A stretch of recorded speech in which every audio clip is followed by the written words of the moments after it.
Did you know that the world gets a little bit less dark every year? 200 years ago, the only light source that we kind of had was the sun by day and the moon and the stars by night, and the occasional fire and candle that people lit.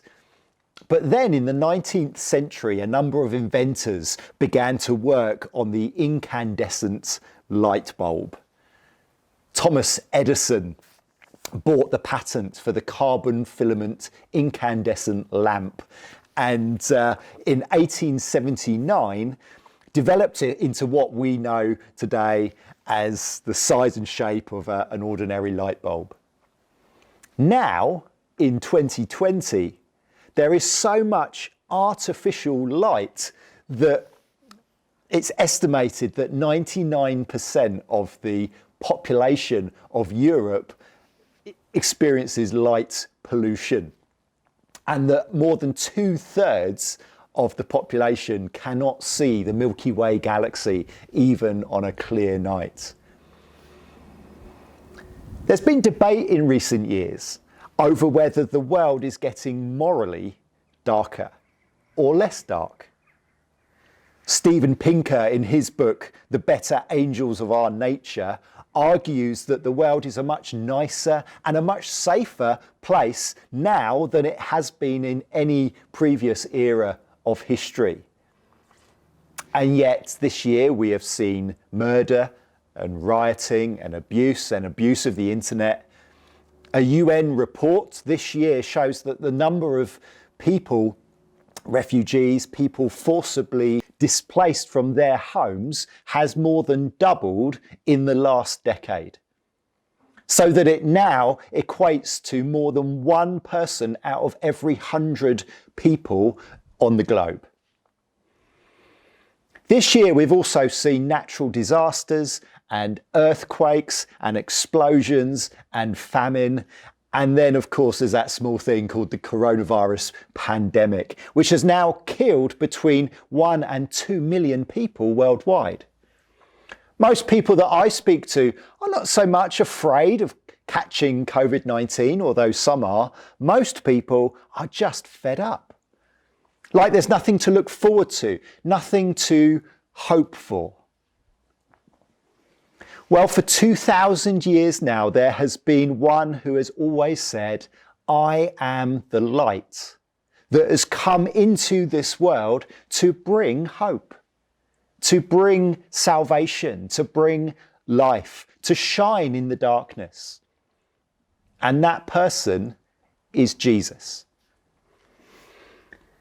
There's a number of reasons why light is a really good way to describe Jesus. For one thing, light helps us to see clearly.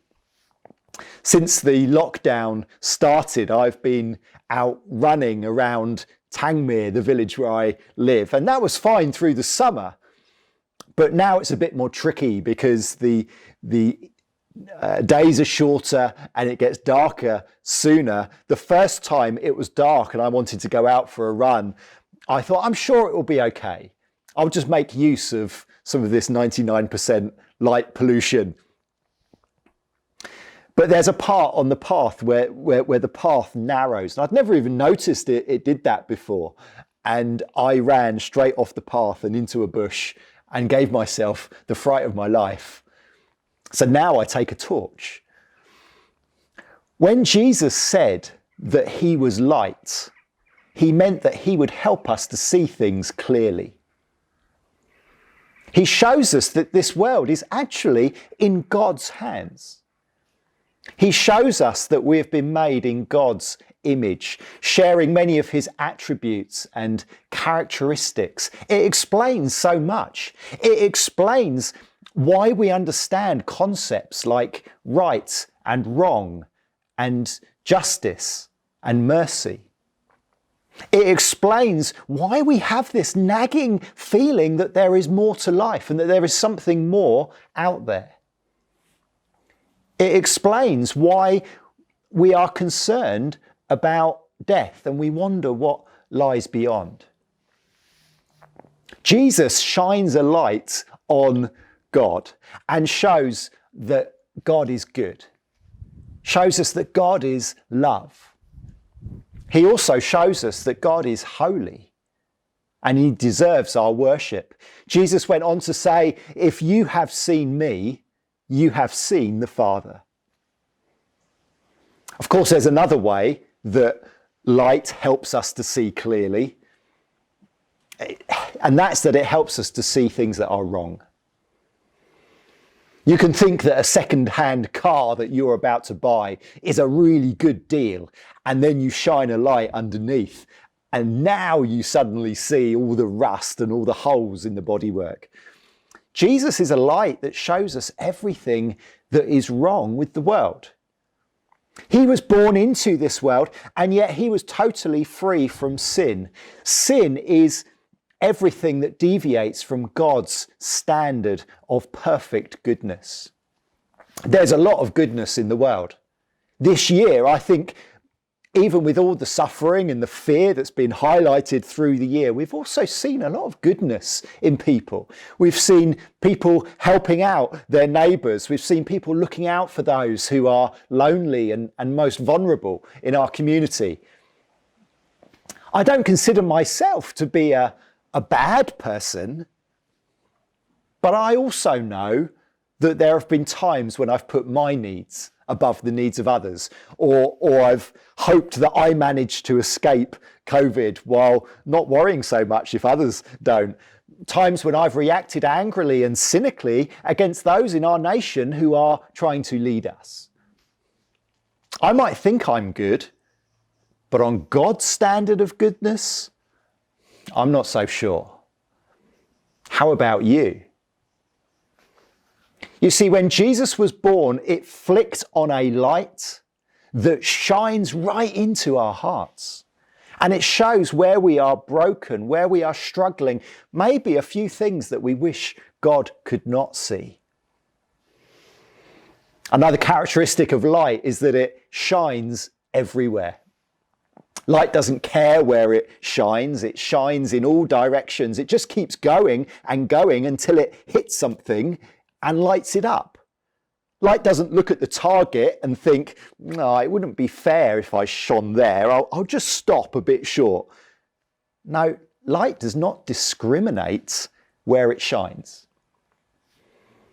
One of the first people to meet Jesus as a baby was a man called Simeon. He took Jesus in his arms and prophesied over him and said, this Jesus will be a light to all the nations of the world.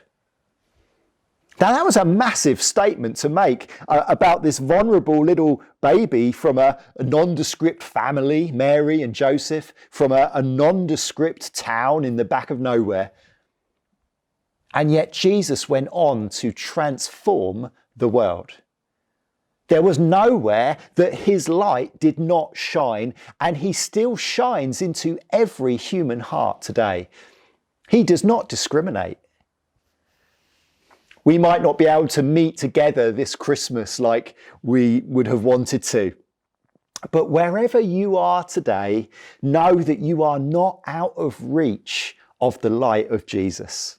When Jesus said, I am the light of the whole world, he was including you.